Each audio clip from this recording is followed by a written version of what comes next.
Et Gorgui interpelle l'apprenti. Où descendez-vous?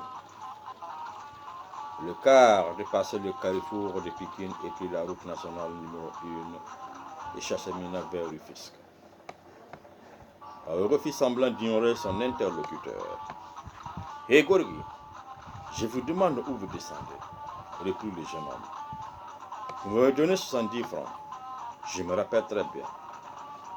Vous avez consommé tout votre argent. Nous sommes déjà au niveau de la CIPS. Tous les passagers portèrent leur regard sur l'homme perplexe et silencieux, sachant que chaque instant le rapprochait de chez lui.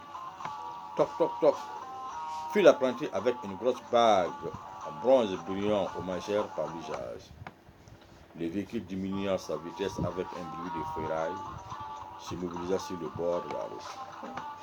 C'était au niveau de Tiara-sur-Mer, à environ 10 km de parcours. Paoro se leva, se plaignant d'avoir été transporté au-delà de sa destination et descendu du car. Vous allez me payer mon argent. Vous l'avez expressément fait, se plaignit l'apprenti.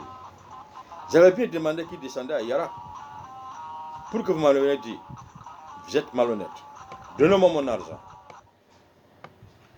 Les autres passagers commencèrent à se plaindre de l'arrêt qui se prolongeait. Paoro se mit à se défendre dans un wolof rudimentaire, mais l'apprenti ne voulait rien comprendre. Et mort, appelait le chauffeur. Qu'est-ce qu'il y a? En trois bons, Mort parvint à la cabine. Le conducteur se pencha par la fenêtre de la portière du véhicule. Mort lui expliqua la situation. Celui-ci dit de laisser l'homme, car c'était l'heure de fortes courses pour attraper les navettes sans recette de la mi-journée. De 10 h du matin à 16 h de l'après-midi, les cars voyageaient toujours quasiment vides. Déjà dans les cars, les commentaires allaient bon train sur le compte de l'homme qui retardait le voyage et chacun à ses façons. Le car est parti, abandonnant Paoro qui faisait semblant de rebrousser chemin. Lorsque le véhicule s'éloigna, il continua sa route. Paoro était un homme de grande taille, la cinquantaine bien accomplie. Il paraissait bien vieux que son âge. Il avait une balafre à peine visible sur la joue gauche, une barbe peu fournie. Il était de teint noir avec des yeux au regard grave.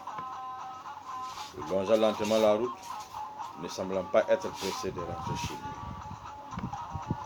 Après plus d'une demi-heure de marche, il parvint chez lui à Santiago, un quartier populaire de la banlieue d'Aquaroise où l'attendait Salamata, sa femme et ses 5 enfants. Il était presque 20 h lorsqu'il ouvrit le rideau de l'unique pièce qu'il partageait avec sa famille. Il vit sur la lueur peu claire d'une bougie posée sur une commode près du lit, ses enfants se ruaient sur lui, criant « Papa, papa ». Il les embrassa à tour de rôle, regarda sa femme enceinte sur le lit dans l'attente d'un 6e enfant. Il s'avança lourdement vers un fauteuil et se laissa tomber. Outre la commode dont l'une ne saura donner la couleur originale, le fauteuil était l'unique meuble décoratif de la pièce. Salamata se leva, s'avança vers une jarre posée dans un angle, puisa de l'eau, la servit à son mari. Elle était une jeune femme de 30 ans environ, la taille moyenne, le teint cuivré, les cheveux en abondance, les yeux immenses et limpides. Les accouchements rapprochés avaient certainement coûté à sa jeunesse. Ainsi, de vue, on la considérait pour une quadragénaire ou même plus.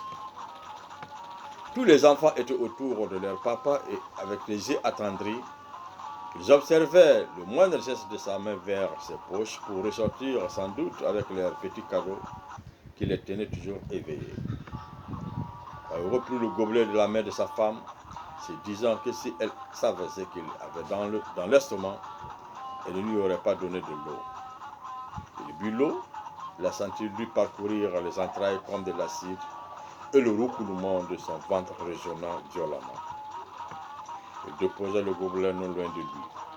Salamata s'était retourné près de lui, s'était courbé avec beaucoup de peine et tirant un plat qui grinçait sur le ciment. L'homme l'observa avec indifférence. Elle revient jusqu'à lui, déposa le récipient à ses pieds, ôta le couvercle et l'odeur de regret à la viande emplit ses narines. Il se dit que c'est ce qu'elle aurait dû faire plus tôt. Elle repartit